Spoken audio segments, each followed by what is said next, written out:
So welcome back to my channel. How is everybody doing today? I hope all is well. You had a rested day yesterday. It was family day. I don't know if you can remember, but yesterday I made some baigan choka, but I didn't make no roti or anything to cook to go with it. We had a lot of food in the fridge. We still do, but baigan choka goes best with roti. So I'm not a good roti maker, but I'm trying to make it. We usually buy it, but now I want to know how to make it. So whenever I need roti, I will make.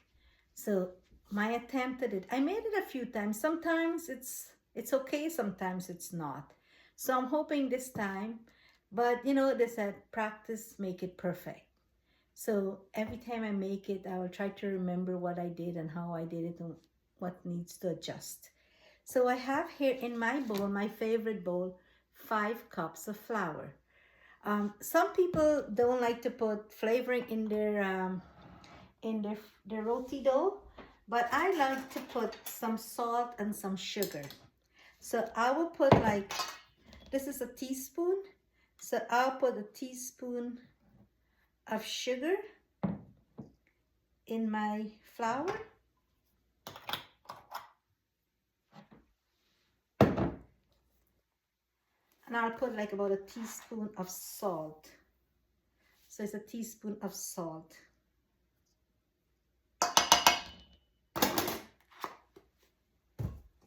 Also, for 5 cups of flour, this is the recipe I've taken from the internet. I can't remember who made it. I don't know if it's Metamji or Ash or whomsoever, but I took it from the internet. So hopefully it comes off. And I have a teaspoon of baking powder.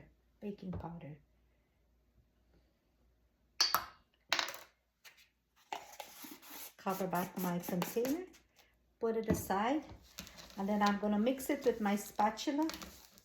You know, the first part of kneading the dough, I don't like the feel of the flour and the water on my fingers. Oh, and make sure you wash your fingers, wash your hands properly before you start cooking anything or handling food. I already done that.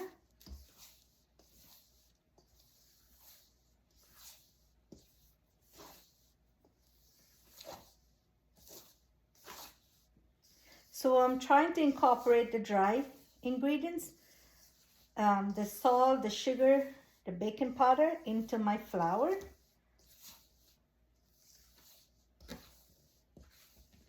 And then I will make a well in the middle. In the center, see, I'm making a well. I'm going to put my water inside. Nothing too complicated. I like simple ingredients. I like to be as basic as possible. And the food tastes better. You know, peasant food. Peasant food is always tasty and comforting. So I have here a half cup measure, a measuring cup, and I'll be measuring my water. So remember, I have 5 cups of flour, and I'll be adding 1, 2, 3, 4 half cups of water, which total to 2 cups. And I'll be mixing it together, the wet and the dry. I'm gonna try to incorporate it to bring it all together to form a nice soft dough.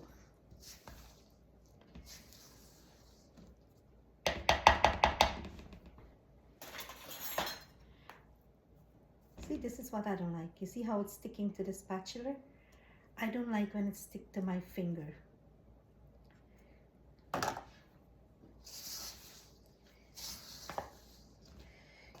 Kind of scoop it from the side of the bowl and bring it together. It's coming along nicely, but I think it needs some more water.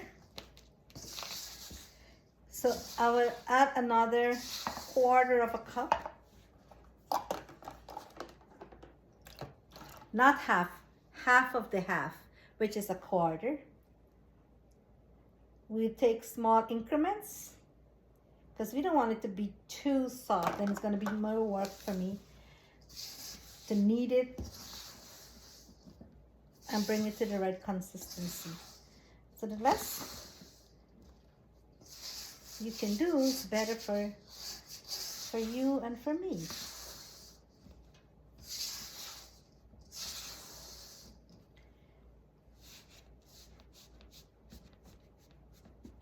So I think I'll put the other 1/4 of a cup, so 2.5 cups of water to 5 cups of flour. So I'm hoping this is what it is, but I will tell you at the end of it. So here we go. So I'll be right back. I'm going to continue kneading this and bring it together, and I'll get back to you. Okay, so you take care, and I'll see you in a bit.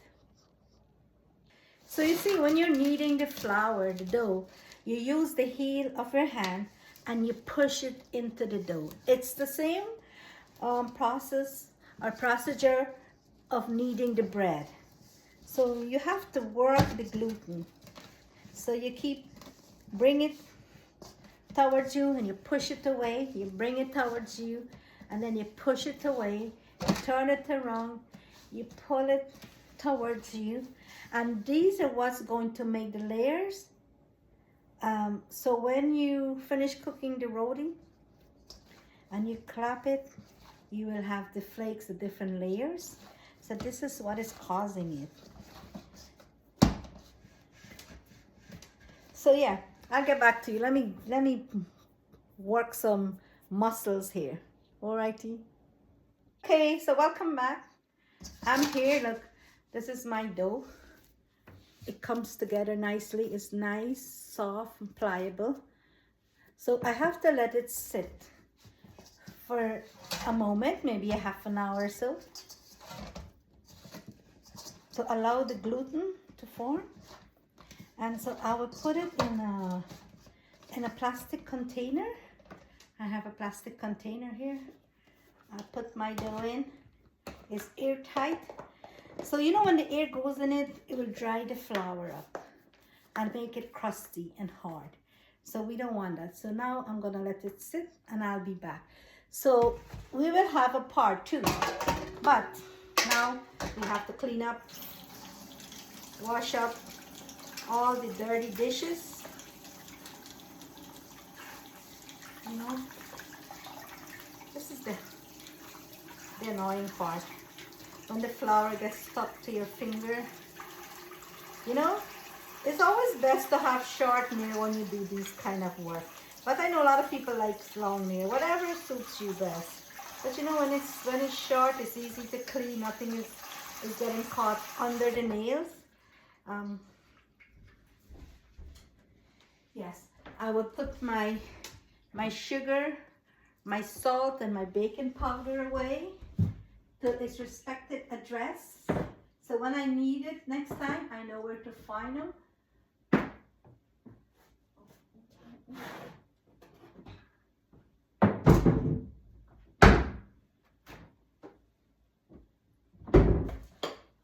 Oh yeah, I want to show you guys something. I have two kiwis here, and they're struggling. I like kiwis, but sometimes there's so much to eat, so much fruits. Always wash with hot water. Kills the germs. It was already washed, but it was sitting there for a little bit while. So I'm going to show you what I'm going to do with it. I've seen somebody did it, and I want to try it.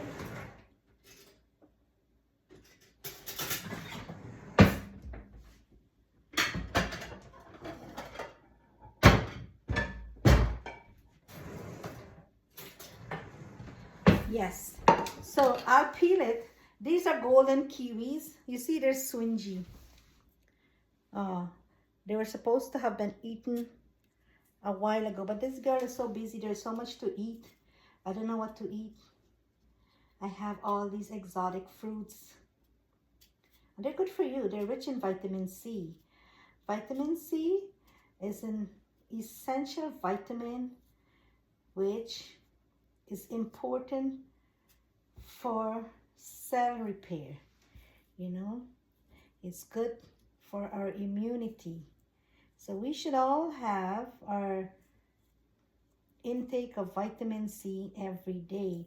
You know, long ago when the people used to go sailing, when when those conquistadors were going across the sea, and you heard lots of them died from scurvy.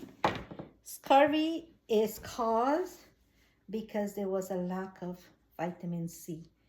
They didn't have the required amount of vitamin C to keep them healthy. But I don't feel sorry for those guys. You know why? Because they came across the sea and they conquered the land, and they said they discovered it. How can you discover something when people were already living there? It's you know, they're a bit of a bullies. So now I'm going to slice them in circles.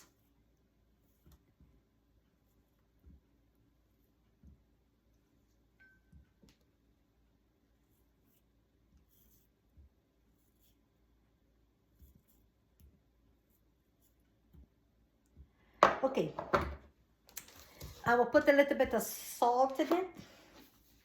Sprinkle a little bit of salt.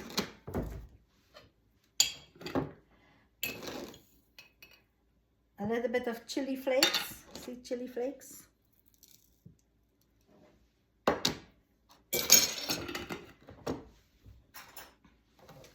And I'll put some honey. And I will tell you, it's the first time I'm having it like this, but I've seen a YouTuber, Lena Troves or something like that. She was an actress, but she's an amazing chef.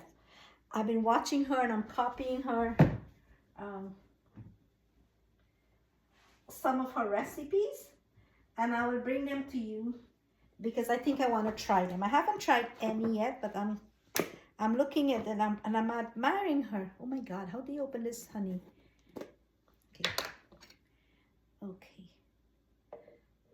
So you know, this is what I did is wrong. I shouldn't have used a metal spoon and honey, because metal kills the enzyme. We should be using plastic. Keep honey in plastic.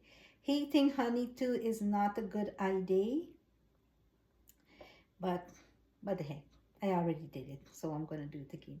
So I put some more honey and that, and let's taste it.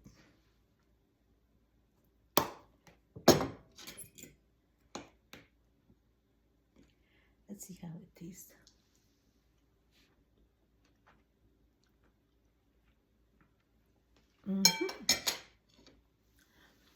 You wouldn't believe it.